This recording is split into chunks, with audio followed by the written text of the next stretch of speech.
grabbing the clock because those who know me will know that 10 minutes is a bit of a challenge. So I grew up around here. I was born in Whitechapel Hospital, which is about a 5 minutes walk, and both my primary and secondary school you can pretty much see from my bedroom window upstairs, actually.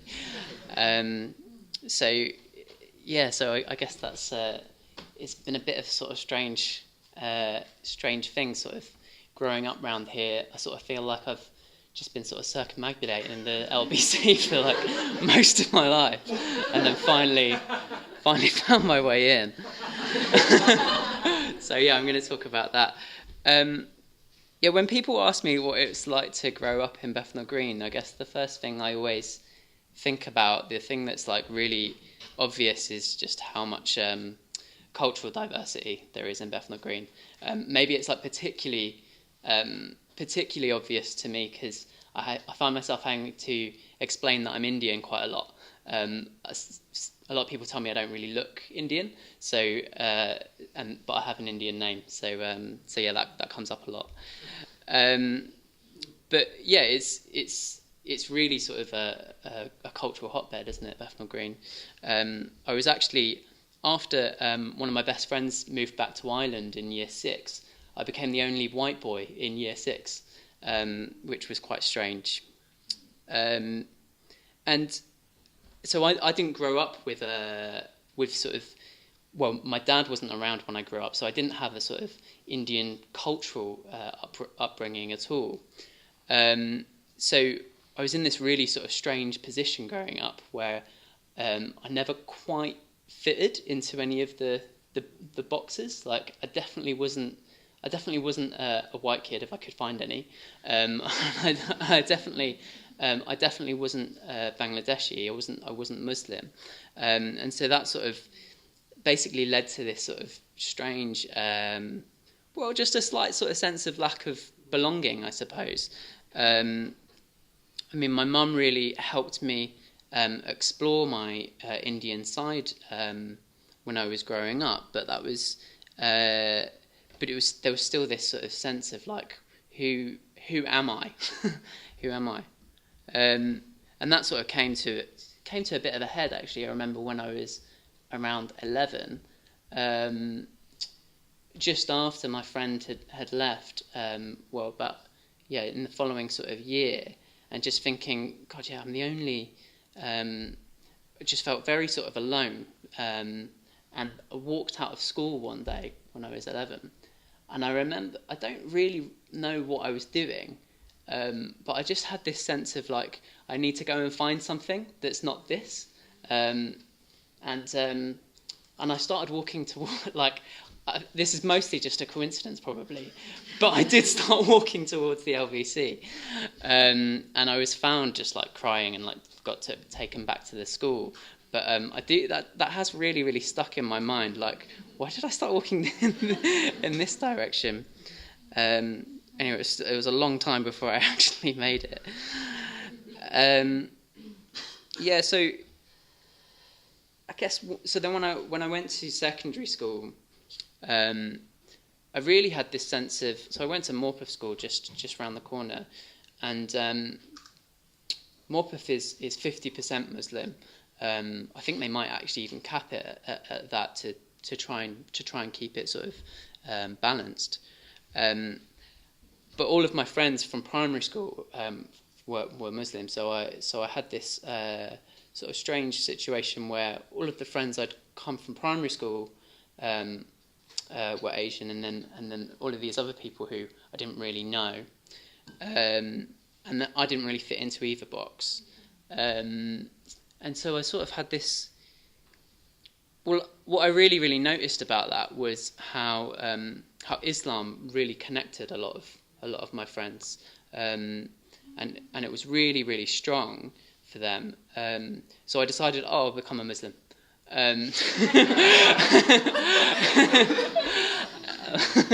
And so, my friend said to me, I remember my friend saying to me, like, oh, if you just read the Quran with an open heart, you'll get it. and so I read some bits.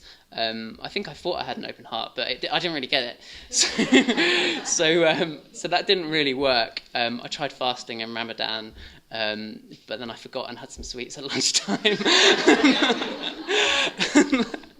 And so none of that really sort of fitted, and in the end I gave up with that. But what I did find value in, and what I did find connection in, was music and art.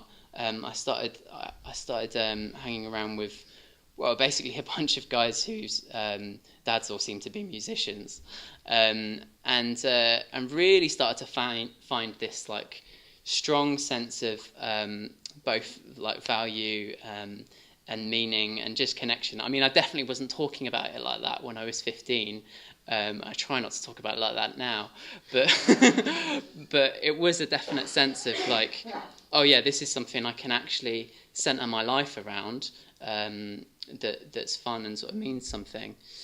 So that was most of my life, definitely throughout my teenage life, was centered around music and art, and really had that strong sense that that was what I needed to be doing basically with my life.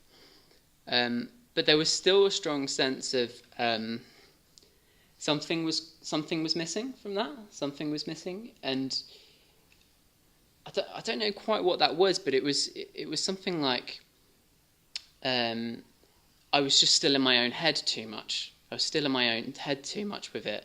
I sort of felt like, oh, I need to be the best musician possible or something, and it became almost like a competition rather than a sort of place to connect with people.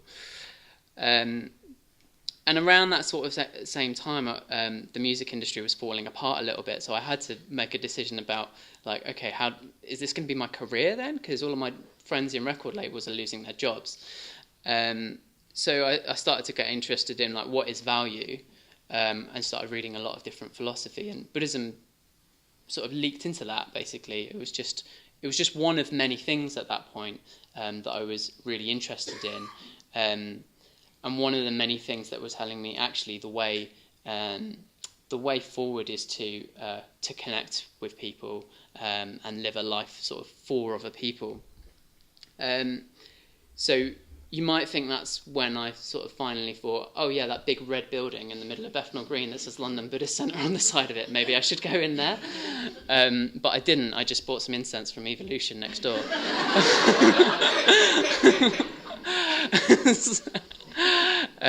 Which I much later found out is actually ran by the LBC. Was actually ran by the LBC.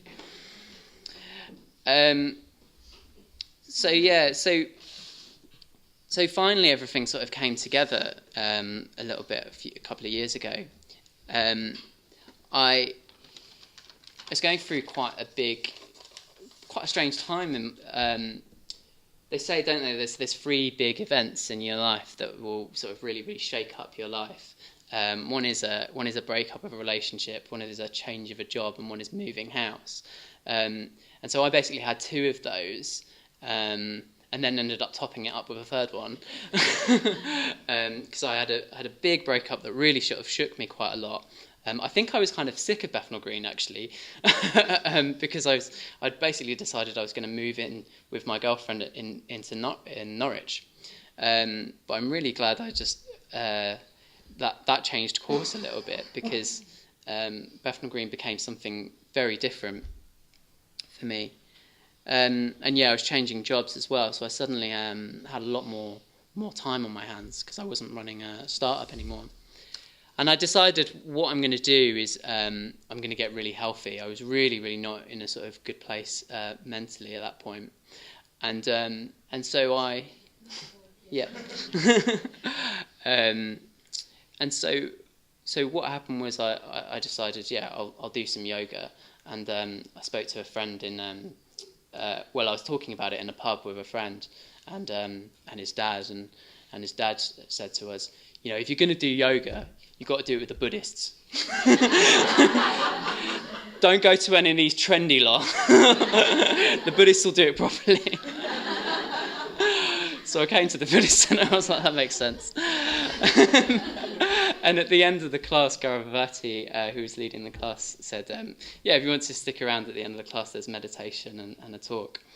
And that just really, that talk just really hit home instantly.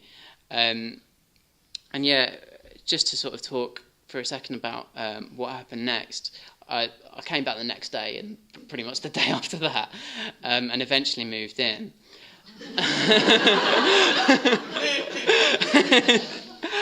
And yeah, living here has just been incredible. I mean, upstairs it just seems to be a constant stream of both hysterical laughter, like every meal time, with also just really taking each other in, really taking each other seriously in a way that like I've never experienced before, actually. And then most recently, I've just really connected with this sense of gratitude of where this has all come from, particularly Bante's presentation of the Dharma, particularly drawing out the arts, particularly drawing out all the different cultural influences. It just seems kind of incredible that all of those things have been so key in my life, and I just sort of missed this big red building throughout the whole of my life that was doing it all. So I just want to say thank you to those who've been involved in setting it up and those who've spent the last 40 years building it up, because it really has given me a massive sense of belonging, meaning and purpose. Thanks.